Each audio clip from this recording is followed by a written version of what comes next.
ఒక ప్రభుత్వానికి అధికారం ఇవ్వాలి, కాని అదే అధికారం మన స్వేచ్ఛను హరించకుండా ఎలా చూసుకోవాలి? ఇది చాలా పెద్ద ప్రశ్న.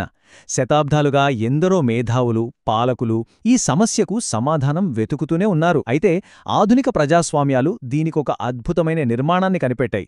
ఆ ఆర్కిటెక్చర్ రహస్యమేంటో ఈరోజు మనం తెలుసుకోబోతున్నాం. పదండి మొదలుపెడదాం.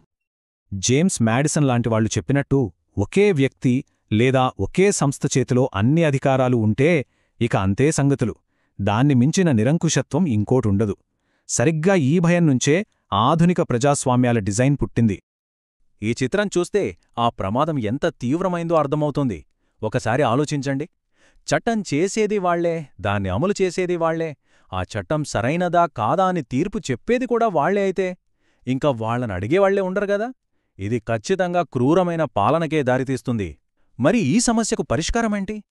సరే, సమస్య తెలిసింది కదా. ఇప్పుడు పరిష్కారం వైపు వెళ్దాం. మొదటి స్టెప్ ఏంటంటే, దేశ పాలన కోసం ఒక మాస్టర్ ప్లాన్ ఉండటం. ఒక బ్లూ ప్రింట్ అన్నమాట. దానినే మనం రాజ్యాంగమంటాం. రాజ్యాంగమంటే మామూలు చట్టాల పుస్తకం కాదు. ఇది అన్ని చట్టాలకన్నా గొప్పది. దేశంలో అత్యున్నతమైన శాసనం.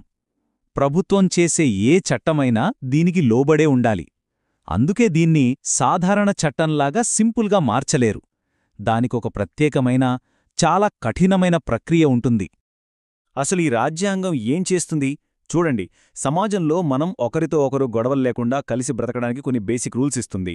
ప్రభుత్వంలో ఎవరు నిర్ణయాలు తీసుకోవాలో స్పష్టంగా చెబుతుంది. అన్నిటికన్నా ముఖ్యంగా ప్రభుత్వ అధికారానికి కొన్ని హద్దులు గీస్తుంది. ఇది మీరు చేయకూడదు అని ఖచ్చితంగా చెబుతుంది. అదే సమయంలో ప్రజల ఆశయాలను నెరవేర్చడానికి ప్రభుత్వానికి కావలసిన శక్తిని కూడా ఇస్తుంది. అధికారాన్ని అదుపులో పెట్టడానికి రాజ్యాంగ నిర్మాతలు వాడిన అతి ముఖ్యమైన టెక్నిక్ ఇది. ఫ్రెంచ్ ఫిలాసఫర్ మాంటెస్క్యూ దీన్ని ప్రతిపాదించారు. సింపుల్గా చెప్పాలంటే, ప్రభుత్వ అధికారాన్ని ఒకే దగ్గర ఉంచకుండా దాన్ని 3 భాగాలుగా విడగొట్టడం. దీనినే అధికారాల విభజన సిద్ధాంతం అంటారు. ఈ సిద్ధాంతం కేవలం పుస్తకాల్లోనే లేదు. ఇదిగో మన దేశంలో దానికి రూపాలు ఇవే. చట్టాలు చేసే పార్లమెంటు, వాటిని అమలు చేసే ప్రభుత్వం, ఆ చట్టాలను సమీక్షించే సుప్రీంకోర్టు. 3 వేర్వేరు అధికార కేంద్రాలు. సో ఈ 3 విభాగాల పనులు చాలా స్పష్టంగా ఉంటాయి. శాసనసభ చట్టాలను తయారు చేస్తుంది. కార్యనిర్వాహక వర్గం అంటే ప్రభుత్వం వాటిని దేశవ్యాప్తంగా అమలు చేస్తుంది. ఇక న్యాయ వ్యవస్థ ఆ చట్టాలపై ఏమైనా వివాదాలు వస్తే పరిష్కరిస్తుంది. అవి రాజ్యాంగానికి అనుగుణంగా ఉన్నాయో లేదో చూస్తుంది. ఈ అధికారాల విభజన సిద్ధాంతాన్ని చాలా కఠినంగా పాటిస్తే ఎలా ఉంటుందో ఈ సైలోస్ మోడల్ చూపిస్తుంది. సైలోస్ అంటే ఒకదానితో ఒకటి సంబంధం లేని స్తంభాలన్నమాట.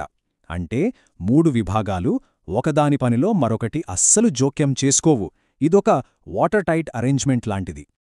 అయితే ఇక్కడే ఒక ప్రాక్టికల్ ప్రాబ్లం వస్తుంది.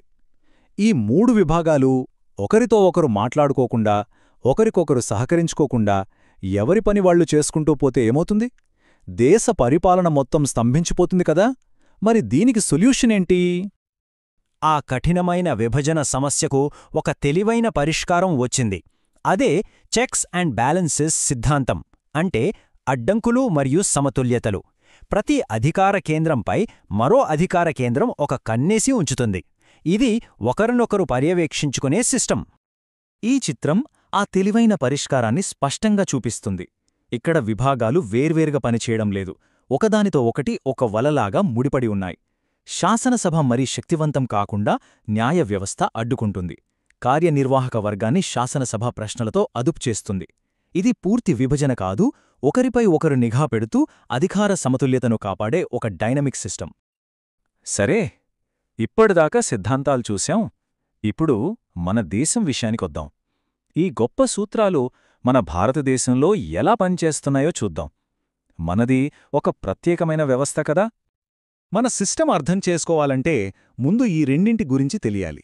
ఏకకేంద్ర వ్యవస్థలో పవరంతా సెంట్రల్ గవర్నమెంట్ చేతిలోనే ఉంటుంది. సమాఖ్య వ్యవస్థలో అధికారాన్ని కేంద్ర రాష్ట్ర ప్రభుత్వాల మధ్య పంచుతారు.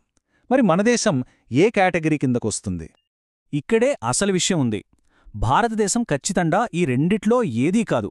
మనది క్వాజీ ఫెడరల్ అంటే అర్ధ సమాఖ్య వ్యవస్థ. అంటే మనం అధికారాలను పంచుకున్నాం, కానీ కొన్ని ముఖ్యమైన విషయాల్లో కేంద్ర ప్రభుత్వానికే ఎక్కువ పవర్ ఉంటుంది. దీనికి తోడు మనది పార్లమెంటరీ వ్యవస్థ కాబట్టి శాసనసభ కార్యనిర్వాహక వర్గం మధ్య కఠినమైన విభజన ఉండదు. అవి రెండూ కలిసి పనిచేస్తాయి. ఇదిగో చెక్స్ అండ్ బ్యాలెన్సెస్కు మన దేశంలో ఒక పర్ఫెక్ట్ ఉదాహరణ.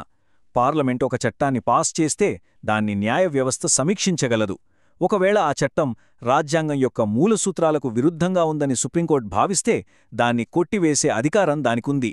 ఇది శాసనసభ అధికారంపై న్యాయ వ్యవస్థ వేసే ఒక శక్తివంతమైన అడ్డంకు. ఇప్పటివరకు మనం ప్రభుత్వ నిర్మాణం గురించి మాట్లాడుకున్నాం, కాని రాజ్యాంగమంటే కేవలం నియమాలు, పవర్ బ్యాలెన్సింగ్ మాత్రమే కాదు. దానికొక ఆత్మ ఉంటుంది, ఒక నైతిక ఉద్దేశం ఉంటుంది. ఇప్పుడు దాని గురించి తెలుసుకుందాం. రాజ్యాంగం కేవలం ప్రభుత్వానికి ఒక రూల్ బుక్ కాదు. అది మనందరి నమ్మకాలను, మన విలువలను ప్రతిబింబించే ఒక పత్రం. స్వేచ్ఛ, సమానత్వం, న్యాయం ఇలాంటి గొప్ప ఆశయాలను అది పనలో నింపుకుంటుంది. అది మన దేశపు నైతిక గుర్తింపు. ఈ రాజ్యాంగ విలువలనేవి కాలంతోపాటు మారుతూ ఉంటాయి, అభివృద్ధి చెందుతాయి. దీనికి సెక్షన్ 377పై జరిగిన న్యాయ పోరాటమే ఒక పెద్ద ఉదాహరణ. చూడండి, 2009లో ఢిల్లీ హైకోర్టు ఇది నేరం కాదంది. 2012లో సుప్రీంకోర్టు కాదు, నేరమే అంది. కాని మళ్లీ 2018లో అదే సుప్రీంకోర్టు తన పాత తీర్పును మార్చుకుని రాజ్యాంగం చెప్పే సమానత్వం, స్వేచ్ఛల ఆధారంగా ఇది నేరం కాదని చారిత్రాత్మక తీర్పిచ్చింది. ఈ పోరాటంలో రాజ్యాంగ నైతికత అనే ఒక ముఖ్యమైన కాన్సెప్ట్ ముందుకొచ్చింది. దీని అర్థమేంటంటే, ఆ సమయంలో సమాజంలో మెజారిటీ ప్రజలు ఏమనుకుంటున్నారు, లేదా పాతకాలపు నమ్మకాలు ఏం చెబుతున్నాయనేది ముఖ్యం కాదు. మన రాజ్యాంగం చెప్పే స్వేచ్ఛ, సమానత్వం, న్యాయం వంటి మౌలిక విలువలే అత్యున్నతమైనవి. వాటికే మనం కట్టుబడి ఉండాలి. రాజ్యాంగ నిర్మాత డాక్టర్ అంబేడ్కర్ చెప్పిన ఈ మాటను చాలా లోతైనవి. రాజ్యాంగ నైతికత అనేది దానంతటా అదే పుట్టుకురాదు. దాన్ని మనం పండించాలి, పెంచి పోషించాలి అని ఆయన చెప్పారు. మన సమాజంలో ప్రజాస్వామ్య విలువలనేవి చాలా పలచని పొర మాత్రమే. దాని కాపాడటానికి నిరంతరం మనం కృషి చెయ్యాలి, జాగ్రత్తగా ఉండాలి అని ఆయన హెచ్చరించారు. చివరిగా ఈ ప్రశ్నతో ముగిద్దాం. రాజ్యాంగం కాలంతోపాటు మారుతూ ఉండే ఒక సజీవ పత్రమని అంటున్నాం.